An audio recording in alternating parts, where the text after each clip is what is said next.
Hello everyone, आज हम लोग बात करेंगे पीरियोडिक टेबल की और उसके बारे में कुछ इंपॉर्टेंट पॉइंट्स की। तो याद रखें कि सबसे पहले जो पीरियोडिक टेबल को बनाया वो बनाया किसने? मैंडलीफ ने। और जब उन्होंने अपना पीरियोडिक टेबल बनाया था उस समय टोटल 63 तत्व खोजे जा चुके थे। दोस्तों, उन्होंने जब अपना पीरियोडिक टेबल बनाया उनके पीरियोडिक टेबल में टोटल 7 पीरियड्स और 8 ग्रुप्स थे।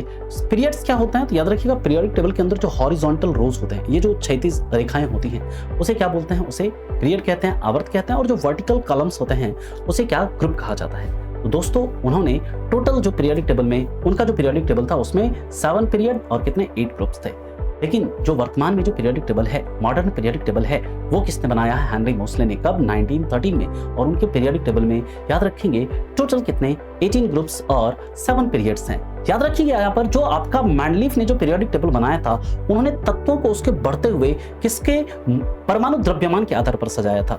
जबकि मोसले ने, याद रखिएगा, तत्वों को किसके आधार पर सजाया? तो बढ़ते हुए एटॉमिक नंबर के आधार पर सजाया है। और जाते जाते आपसे सवाल है, आप लोग ये बताएंगे कि पीरियोडिक टेबल में जो वर्तमान में जो पीरियोडिक टेबल है उसमें किस ग्रुप को हैलोजन ग्रुप कहा जाता है? इसको आप लोग कमेंट बताइए। Thank you so